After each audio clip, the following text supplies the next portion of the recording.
Olá a todos, eu me chamo Camila, eu estou aqui para representar o meu grupo na resolução do exercício 15 de fenômenos de transporte. Bom, então inicialmente a gente vai ler o enunciado para entender o que o exercício pede.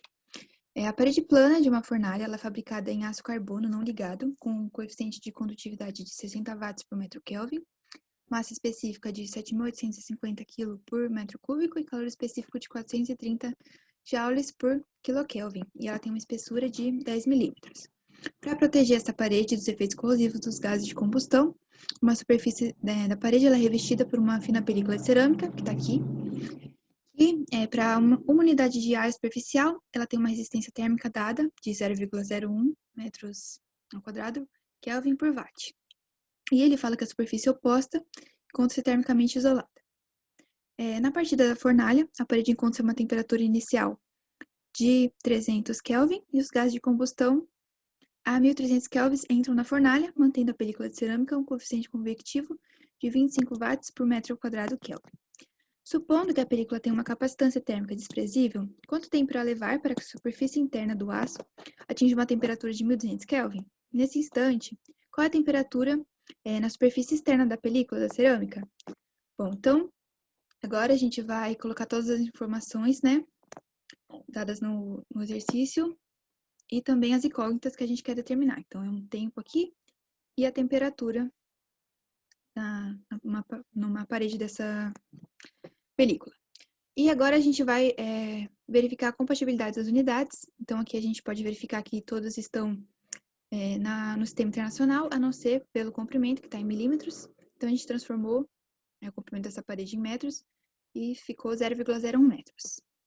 Bom, então, classificando o processo, a gente tem uma condução transiente, porque a temperatura, ela varia, né? Sofre alteração com o tempo. E também uma informação dada no exercício, que a capacitância térmica dessa película de cerâmica é desprezível. Bom, então dessa forma, a gente tendo essa condução transiente, a gente vai tentar usar o método da capacitância global, mas para isso a gente tem que verificar se ela é válida, né? Então a gente tem que calcular um número de Biot para verificar se a gente pode usar esse método. Bom, então o número de Biot ele é dado por essa equação aqui, esse coeficiente, vezes o comprimento, dividido pelo esse outro coeficiente. Porém, essas informações foram dadas, né? Só que o H, a gente pode se atentar, que ele se refere à parte da película da cerâmica. Então, o H se refere apenas à película e não à parede toda, né? Ao sistema. Então, a gente não pode aplicar esse H dado na fórmula, que a gente vai encontrar um valor equivocado, né? Então, a gente tem que encontrar um coeficiente que represente todo o sistema, que é esse coeficiente global U aqui, que esse coeficiente ele é encontrado a partir do inverso da resistência total. Então, primeiro a gente tem que encontrar a resistência total, para fazer esse inverso, encontrar o U e aplicar a fórmula de Biot para ver se a gente pode aplicar o método da capacitância global. Então, primeiro aqui a gente tem o nosso diagrama, né, das resistências térmicas. A gente tem a resistência térmica por convecção, né, do gás, e a de condução. A de condução foi dada no enunciado, e um detalhe é que ele foi dado por unidade de área. Então, aqui a gente deixou a nossa resistência térmica por convecção, ela na verdade é 1 sobre H vezes área, né? Mas como esse aqui está por unidade de área, a gente vai usar 1 sobre H e encontrar um R total por unidade de área também. Então, o R total ele é a somatória das duas resistências térmicas, né? Então, 1 sobre H é fornecido no enunciado, mais esse R também fornecido, a gente encontra uma resistência total de 0,05 metros ao quadrado Kelvin por watt. E, aplicando aqui na nossa fórmula, a gente tem, né, que o inverso, temos um coeficiente global de 20 watts por metro ao quadrado Kelvin. Se a gente se atentar, é a mesma unidade aqui do H, então esse aqui agora representa o sistema total. Então, a gente pode usar esse valor encontrado no Biot para calcular o valor, né? Então, aplicando cada variável da fórmula, a gente tem, né, o coeficiente encontrado, o comprimento, e esse outro coeficiente aqui de condutividade, a gente tem um valor de BI de 0,0033. e ele é menor do que 0,1, que é a condição para se aplicar o método, então a gente pode aplicá-lo. O método ele é regido por essa equação aqui, essa igualdade, e aplicando o logaritmo natural nos dois lados, isolando a variável t, que é o que a gente quer encontrar, a gente chega nessa equação aqui. Bom, se a gente atentar a cada variável da equação, a gente tem todas as informações, a não ser pelo volume e área. Porém, a gente tem essa relação de volume e área, que é igual ao comprimento, e o comprimento foi dado no enunciado. Então, a gente vai substituir esse V por A pelo valor do comprimento que está aqui. Então, substituindo a massa específica, o comprimento, o calor específico, pelo coeficiente que a gente encontrou, né, do sistema total, o 20, encontrado. E também aqui, o que a gente quer saber? Esse tempo para variação de temperatura de 300 Kelvin para 1.200 Kelvin. Então, a gente tem que fazer menos a temperatura do gás aqui. Então, a gente fez a variação de temperatura aqui, menos a temperatura do gás de 1.300 Kelvin.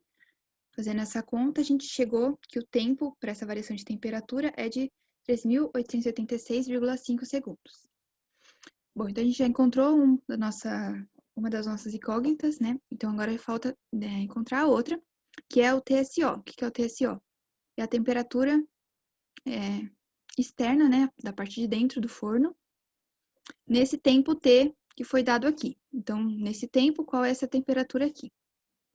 Bom, para determinar essa temperatura, a gente tem que fazer uma observação, que é sobre o fluxo de calor no sistema. Então, aqui a gente tem um fluxo de calor vindo de dentro do forno para fora.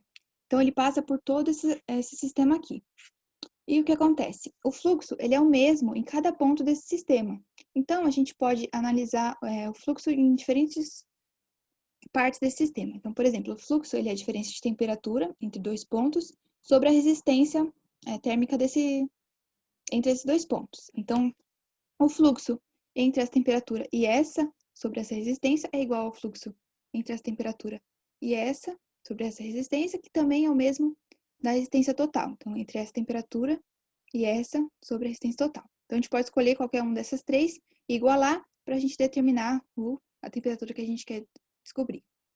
Então, aqui a gente escolheu, né, usar o sistema como um todo. Então, a diferença dessa temperatura para essa sobre a resistência total, que a gente já determinou, e igualar a essa parte aqui do sistema, poderia ser essa também, não tem problema, que consiste na variação dessa temperatura pela temperatura do gás sobre a resistência convectiva, né, do gás.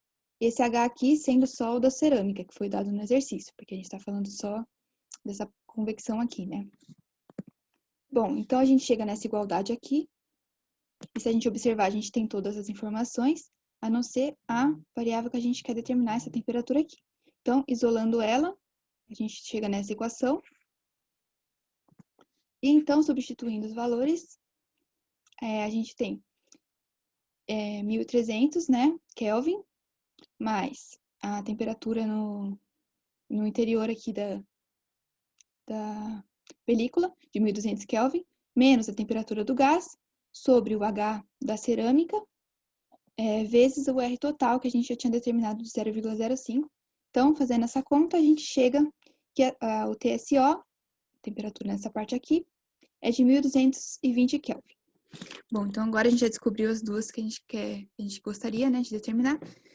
E é isso. Espero ter ajudado vocês e tchau, tchau.